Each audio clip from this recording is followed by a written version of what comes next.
Before we begin our reading, we would like to note that cybernetics is the science of feedback loops.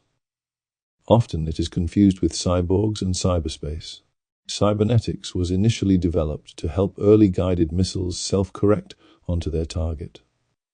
Since then, it has become synonymous with self-controlling systems. Feedback loops are critical to the philosophy of accelerationism, as it is the positive feedback loop of capital's technological development that causes acceleration. Accelerationists also consider the negative feedback loop to be overemphasized by those seeking to neutralize change. With that out of the way, please enjoy the reading of this radical excerpt presented by Artificial Thought. Cyberpositive by Sadie Plant and Nick Land. 1994. Catastrophe is the past coming apart. Anastrophe is the future coming together. Seen from within history, divergence is reaching critical proportions. From the Matrix, crisis is a convergence misinterpreted by mankind. The media is choked with stories about global warming and ozone depletion, HIV and AIDS, plagues of drugs and software viruses, nuclear proliferation, the planetary disintegration of economic management, breakdown of the family, waves of migrants and refugees, subsidence of the nation-state into its terminal dementia, societies grated open by the underclass, urban cores in flames, suburbia under threat, fission, schizophrenia, loss of control. No wonder the Earth is said to be hurtling into catastrophe. Climate change, ecological and immunity collapse, ideological upheaval, war and earthquake. California is waiting for the big one. This is an age of crack-ups and meltdowns. Rotted by digital contagions, modernity is falling to bits. Lenin, Mussolini, and Roosevelt concluded modern humanism by exhausting the possibilities of economic planning. Runaway capitalism has broken through all the social control mechanisms, accessing inconceivable alienations. Capital clones itself with increasing disregard for heredity, becoming abstract positive feedback, organizing itself. Tubular finance drifts across the global network. Wiener is one of the great modernists, defining cybernetics as the science of communication and control, a tool for human dominion over nature and history, a defense against the cyber-pathology of markets. His propaganda against positive feedback, quantizing it as amplification within an invariable metric, has been highly influential, establishing a cybernetics of stability, fortified against the future. There is no space in such a theory for anything truly cyberpositive, subtle or intelligent beyond the objectivity required for human comprehension. Nevertheless, beyond the event horizon of human science, even the investigation of self-stabilizing or cybernegative objects is inevitably enveloped by exploratory or cyberpositive processes. The modern human security system might even have appeared with Wiener's subliminal insight that everything cyberpositive is an enemy of mankind. Evolving out of work on weapon guidance systems, his was an attempt to enslave cybernetics to a general defense technology against alien invasion. Cybernetics was itself to be kept under a control that was not itself cybernetic. It is as if his thinking were guided by a blind tropism of evasion, away from another, deeper, runaway process. From a technics losing control, and a communication with the outside of man. Security cybernetics has supplanted the critique of alienation, the great motif of humanist economics, which had long become an increasingly futile search for the source of corporate control. Alienation used to diagnose the condition of a population becoming foreign to itself, offering a prognosis that still promised recovery. All that is over. We are all foreigners now, no longer alienated but alien, merely duped into crumbling allegiance with entropic traditions. To what could we wish to return? Heidegger completed the degeneration of authenticity into xenocidal neurosis. Being died in the Führer bunker, and purity belongs entirely to the cops. The capitalist metropolis is mutating beyond all nostalgia. If the schizoid children of modernity are alienated, it is not as survivors from a pastoral past, but as explorers of an impeding post-humanity. In the cities, the streets began to hum, and the warehouses were repopulated by cyborgs blissed out on the future. The urban zones, synthesized by alienation, have redesigned it as ecstasy. The city has become a traffic nexus, the launch pad for strange voyages, and cyberpunk has become its realism. It is no longer a geographical location, but a cyberspace terminal, a gateway onto the virtual plane. Things change utterly with Gibson's discovery that traveling into cyberspace is the same as receiving information. The outside of the city is no longer a naturally inherited past, but a digitally transmitted future. Destined for Interzone, Burroughs embarked on the Yage trip, and the city of the future came to him, teeming with drugs and diseases from the future. Yage is space-time travel, passing through nausea into information overload, too much speed. Urban scenes from the Yage letters first infect the naked lunch and continue to spread. Cities of the Red Knight propagate themselves virally across the planet, reprogramming the soft machine and implanting strange thoughts. Burroughs emerges from the convergence of drugs and disease. The plague begins to transmit information. The Indians of South America have other traveling drugs, including coca, which evaporate the signals of sustenance deficiency. The North American soft drinks industry was not slow to notice that Coke is it. The pause that refreshes, the cheerful lift. Cocaine hooked the world on Coca-Cola, and so re-educated 20th century capitalism about markets.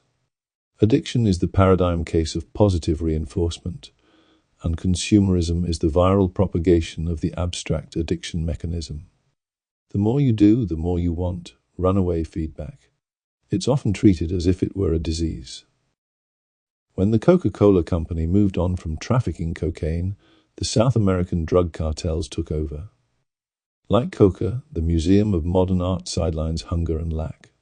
A coded message from the end of demand, it was discovered at the beginning of the century and classified as an appetite suppressant.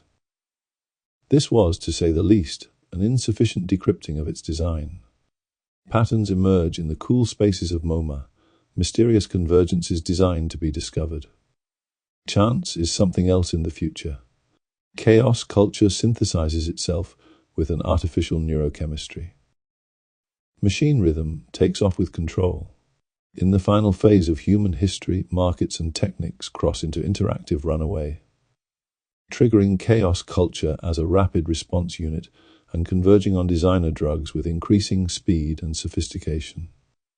Sampling, remixing, anonymous and inhuman sound, woman becomes cyborg and taken into insanity. Wetware splices with techno. Capitalism is not a human invention, but a viral contagion, replicated cyberpositively across post-human space. Self-designing processes are anastrophic and convergent, doing things before they make sense. Time goes weird in tactile self-organizing space. The future is not an idea, but a sensation. 1972 was designed as a year of European security integration.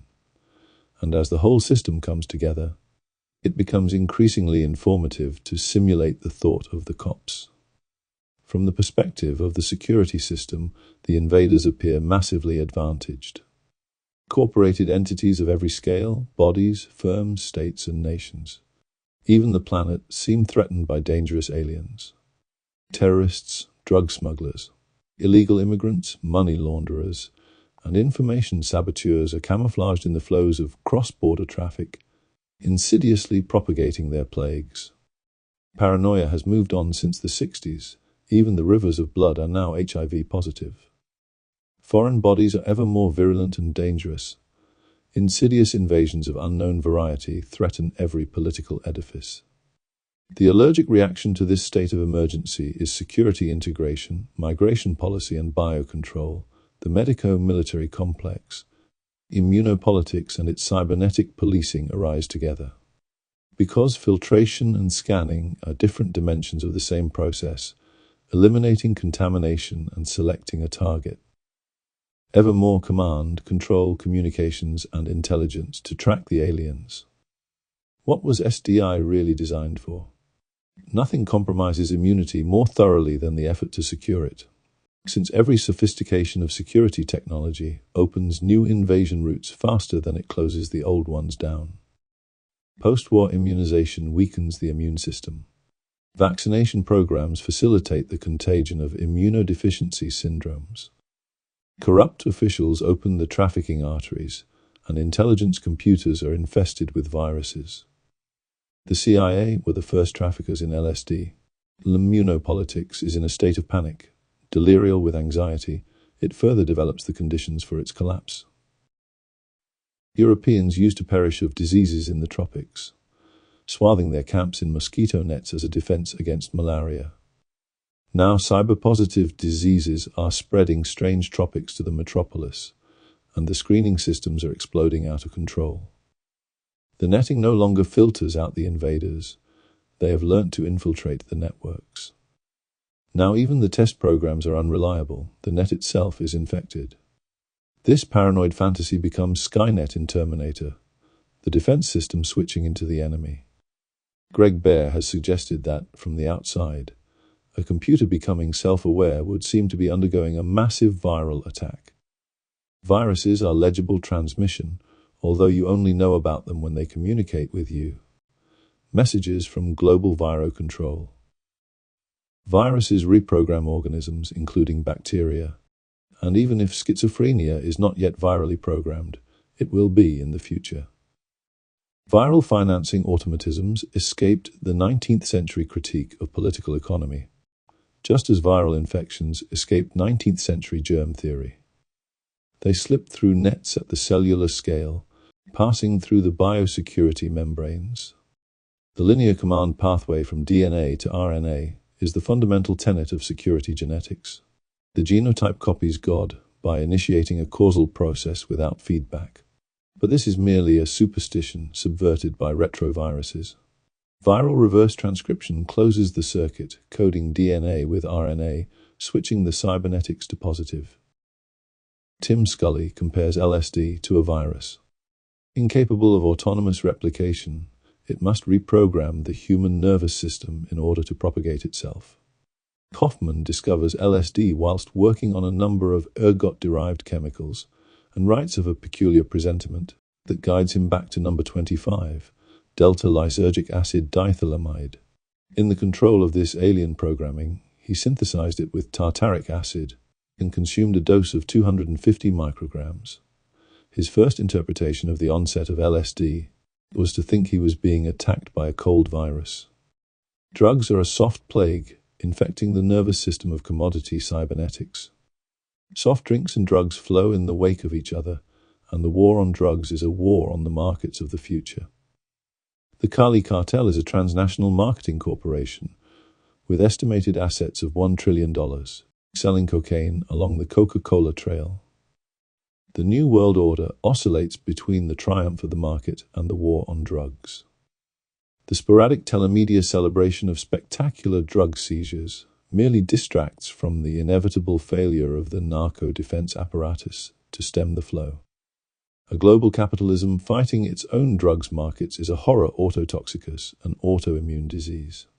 Drug control is the attempt by the human species to control the uncontrollable, control escalation itself, tropisms programmed by the aliens. The human security apparatuses experiment with drugs as weapons and tools.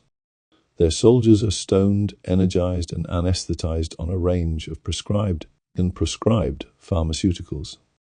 Their irregular forces are subsidized by narcotics revenue. The war on drugs is a war on drugs. The war on drugs is a counterinsurgency, a defensive strategy mounted against the tactics of subversion, infiltration, convergent invasion, and coordinated envelopment. There is no security anymore. It was replaced by mad programs of guided counterintelligence technology, new vectors and delivery systems, mixing the arms race with drug design, escalation into diversity, smart weapons for smart drugs. Cocaine creeping up the coastlines of Central America and through the veins of corporate America, followed by other, newer, more insidious flows. The deepest subversives have already broken into the system. The aliens are already here, without ceasing in the slightest to be alien. Guerrilla war escalates in the direction of the tactical. A cyber-positive takeoff from opportunities. A non-localizable permeation, undercutting all dominating strategic plans. An entire fauna and flora of opportune infections. Strategy tends to come apart in the tropics. Even traditional counter-tactics of surveillance and interrogation are becoming obsolete. The camouflage has become so sophisticated that people don't know what they're carrying anymore. Strategy is always complicit with the state, with the actual state, and with the virtual state, secreted in every ideology of resistance and oppositional identity. The body and the state are under siege, with drugs and other software diseases threatening the borders. The human security system is crystallized paranoia, cooked with baking powder and freebased, the last strategy of resistance and the final resistance of strategy. Replacing the Cold War's phallic standoff is the war on drugs, dissolution into the jungle. The world's states, united in their terminal, self-destructing strategy of prohibition. No more dreams of a nuclear winter. The 1990s begins the China syndrome of capitalism. ICE is crystallized speed. It is also Gibson's name for data protection, intruder countermeasure electronics. ICE patrols the boundaries, freezes the gates. But the aliens are already amongst us. Convergent input is interpreted by security as intelligent intrusion, as a trap or conspiracy, with everything pre-programmed to connect. Doubting that women belong to humanity, Burroughs imagined them to be extraterrestrial invaders. Viruses are like this too. Nobody knows where they come from. They always arrive from elsewhere, perhaps even outer space. Humanity is an allergic reaction to vulnerability, but allergy depends upon the health of the immune system. The ICE has to work. Tactics are subtlety or intelligence. As things become more complex, they become more female. But patriarchy prolongs the ice age of mankind. The fatherland is cryogenic, a fantasy of perfect preservation whose Bronze Age ancestors are even now thawing out in the Alps, frozen assets under attack. Global warming melts the ice, raises the seas, subverts the glaciers. Computer viruses melt icebergs of data down the screens, burning through the bacterial frost, like Burroughs exploring his junkie cold with LSD. Immunovulnerability is cyberpositive, and its viruses are not just infection, but connection, continuing to interlock with the matrix, even after they're secreted inside the body. Loss of identity, hearing voices. Women and other aliens constitute an immensely disproportionate number of schizophrenics, frozen by tranquilizers and anti-schizophrenic drugs. Sleeping pills to block the dreams. Only the drugs that explore integration are outlawed. As immunopolitics explodes onto the software plane, culture is becoming a free-fire zone. Chaos culture has hooked up to Siberian military intelligence. Post-human pulse rates and homing devices are remixed for accelerating targets, with rhythms speeding up to intercept incoming drugs. Virtual addictions for addicts, strobed by redesign. Cities mutate into techno-jungles, where school children swap diseased software from the front lines, and even the brand names are encrypted. Sega puts ages into reverse.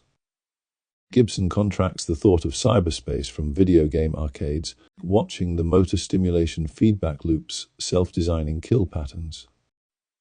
Dark ecstasies in caverns of accelerating pixels.